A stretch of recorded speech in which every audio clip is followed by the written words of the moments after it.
Renee's log number 15. Looking much better than I did last night on my last log. So I had my final this morning. I consider it one final because you're sitting down and taking a test. You just sit down for one big scoop and then you leave. So that's like one final. I consider finals like you're going in the room, you sit down and take the test and then leave.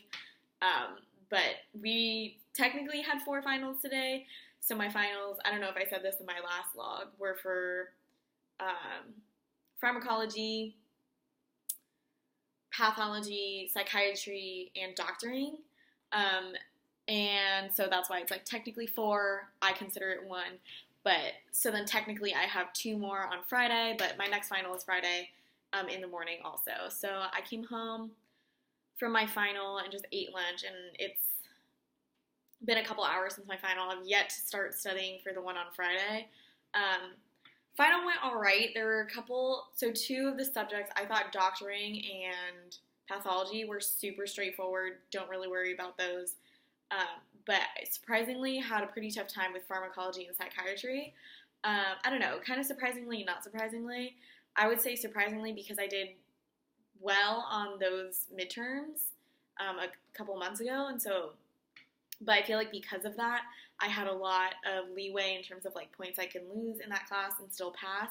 So I haven't been really concentrating on studying for those. I'm definitely more worried for my final on Friday, and those are in neuroscience and neuroanatomy. But so how it works here is we have 2 different kinds of finals. One final is NBME style, and NBME is like the National Board Medical Exam. I think that's what it stands for. But they're like the official questions that we're going to get on STEP.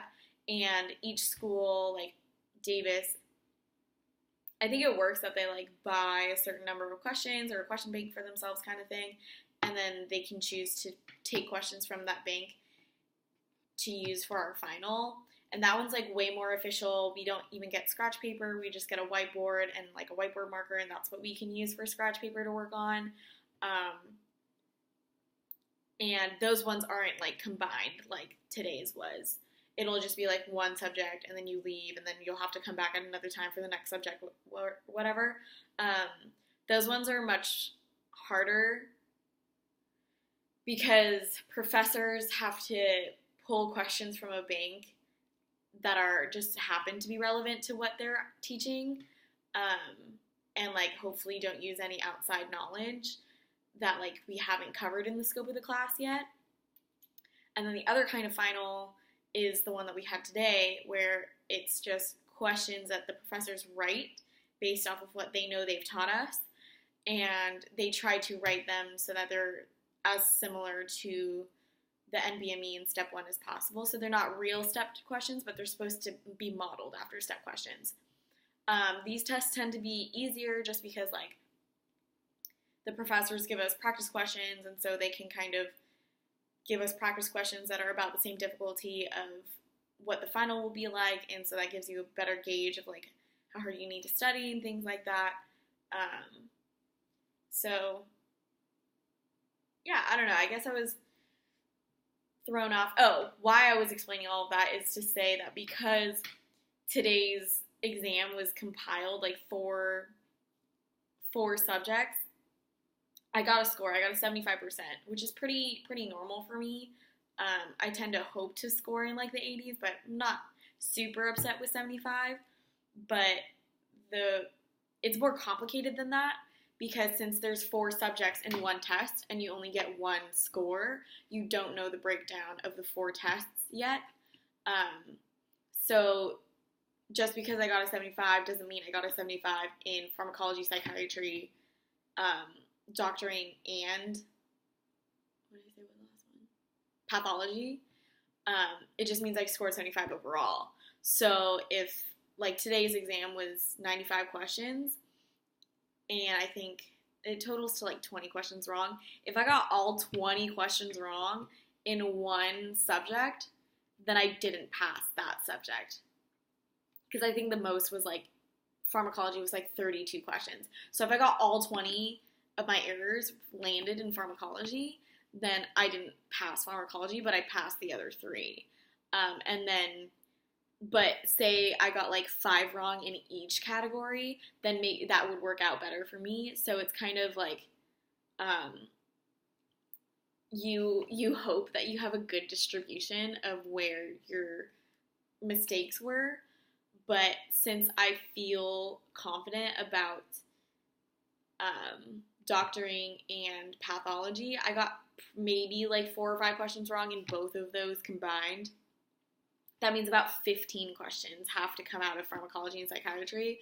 And so I'm hoping that's like a pretty even split. I would rather get more wrong in pharmacology. 1, because there were more questions in that exam, so getting more wrong is less detrimental.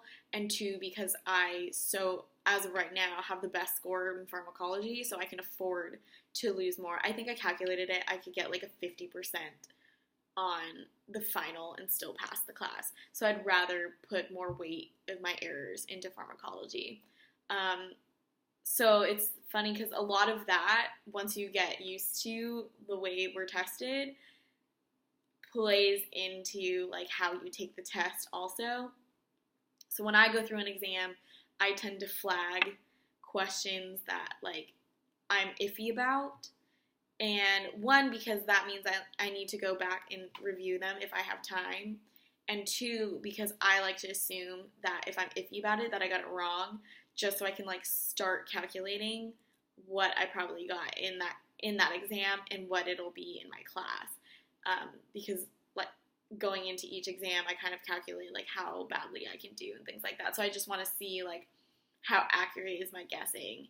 And it's also smart because if I can walk out of a room and say like, I think I got X number wrong in pharmacology, this many wrong in psychiatry based on how many I marked, then that's also like a pretty good indicator for like how realistic I am with my knowledge and my ability to score. Like if I walked out of every test being like, oh, I probably guessed right on like all the ones that I guessed, like I probably had good logic and guessed right on all of them, and like am hoping for like a 90% coming out, that's just like not realistic and it's not helpful at all. So I guess it kind of helps in terms of like when I'm studying for STEP and I'm like taking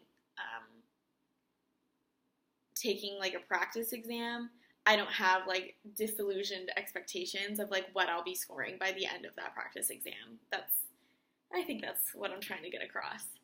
But yeah, so far I ate my lunch, took a little TV break, thinking about taking a nap, quite honestly, because even if I'm well prepared for an exam, I very rarely get more than 5 hours. I typically go to bed at midnight and wake up at 5 in the morning before an exam.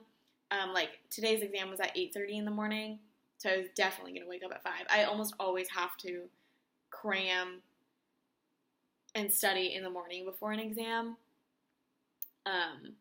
regardless of how prepared I feel for it for whatever reason.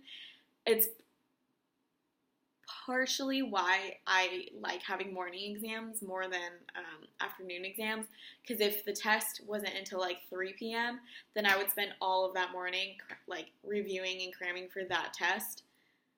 Whereas now I got done at like 11:15, I can take a break, and then like the rest of my day, it can be spent studying for the next exam rather than wasting all of this morning studying for like the exam I was going to take today. So like because the test was at 8:30, I was limited to only the 3 hours between 5 and 8 a.m. to study for that. And now, regardless of what I have, that test is done. I'm moving on to the next one. After I'm done with my break, I'm moving on to the next one. And the next one is honestly the bigger deal for me. I have way worse grades in those classes. I struggle way harder in neuroscience and neuroanatomy. I have to do better on the final than, like, I have much less points that I can lose and much more weight on this final than for the last, for the ones this morning. Other than that, it was so funny. Last night I was like studying for my exam my cousin Tracy, who I just went to her white coat last Friday, like not even a week ago. She got white coated not even a week ago. Was talking to me about how she feels stressed from her first day of classes, and so I like FaceTimed her, and I was talking to her about like how I study and like how like my other cousin studies who's in medical school, and trying to give her like advice and things like that. And it was just so funny because it almost seemed like we were the same amount of stress. And she's in her first day of class, and I was in like the last day before my final. She was asking me like, how do you handle like the feeling of feeling like you're behind on classes and on lectures and memorizing slides and stuff like that. And I was just like, you just get over it. Oh, God. Maybe she shouldn't be asking for my advice. Maybe she should ask her sister. Oh, boy. I think I told her also, like, well, when you get used to it, just because you get used to, like, how hard medical school is, and you start getting used to, like, how well you can expect to do and stuff. So she's still hoping to do very well, and if anyone can do it, she can. She's one of the smartest people I know, and I super admire her for that. But I came to terms with, like, where I stand in my class and how I'm going to survive medical school very quickly and very easily. I did not really fight against the whole shooting to pass kind of thing. I got over it super quick, so I could be more stressed. Maybe that's who she needs to give her advice, is someone who's more stressed and more motivated to get better grades.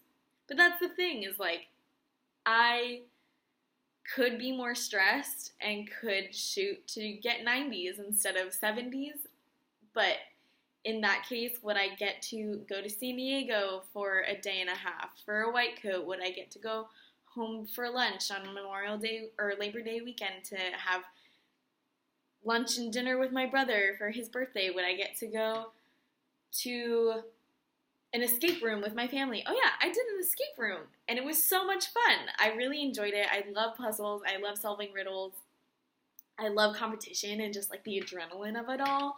So having like a time limit and like that was really fun. I was worried about going with my family just because I was like, my competitiveness could have gotten the better of me and things could have taken a turn for the worse, but we actually worked really well together. Everyone did their own thing. We all came together in the end. It was nice. We finished with like 3 minutes to spare, and now I'm like almost addicted to the feeling. I want to go again, but they're like $30 an escape room, and so I'm just gonna have to wait until like I'm literally going to Iceland in like a few days. I'm gonna need to wait and not spend money for a while before I can do anything like that.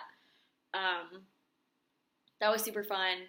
And then also like one of my friends having a hard time, and we stopped studying, went home, put on makeup, and got dressed, and then drove our way out to a club on a night we probably should have been. I had like the busiest, craziest, most fun weekend, and I don't regret it at all. I'm not going to say even though I got a 75%, because that's honestly probably what I was shooting for originally. Like, the difference, the cost of not being able to do all these things and having all these memories and getting to spend time with my family, my friends, and getting to go to these, like, moments is not worth, like, even if I got, like, a 10% increase, a 15% increase, and went from a 95 to a 90 on my test, it's not worth it to me. And so that's kind of how I came to terms with, like, this new life that I'm living. I'm sure if my mom ever sees these vlogs, she's gonna be like, "You did what? You didn't study because what? You could have done better." But I don't know. Hopefully, if I keep making these vlogs, in 3 years, you'll see me making one about graduation, and in the end, none of it will have mattered because I passed, right? And I literally told my friend she was having a hard time, and that's why we were gonna go to the club or whatever. And she was like, I know this is like you don't have to go. This is like ruining your study plans, whatever. I know you had a busy weekend, so like you need time to study. Worst comes to worst, I get remediated for the final. I get to retake the final. Okay. Like, that sounds really bad, I know, because a lot of people, like, you don't want to just go to medical school and barely get by. You want to go to medical school and, like, feel like you belong and feel like you earned your place there and that you're good at medicine and you're good at medical school and things like that. So, like, I'm sure, like, remediation wouldn't feel amazing, but it's not getting kicked out of medical school. So, I'm not going to be that afraid of it. I don't know. Maybe I don't know if that's like time of being in medical school now that I'm in MS2, or if that's just my little messed up noggin up here. But we'll see. Okay, I'm gonna get off because if I'm gonna take a nap, I need to take it soon, and then it'll be study time for the next one. Ooh, and I have to pack for Iceland. I've been saving it in case I wanted to use it to procrastinate from studying, but no, I don't think I can. I think I need to do that after Friday when it's all over. Okay, I'm leaving. Goodbye.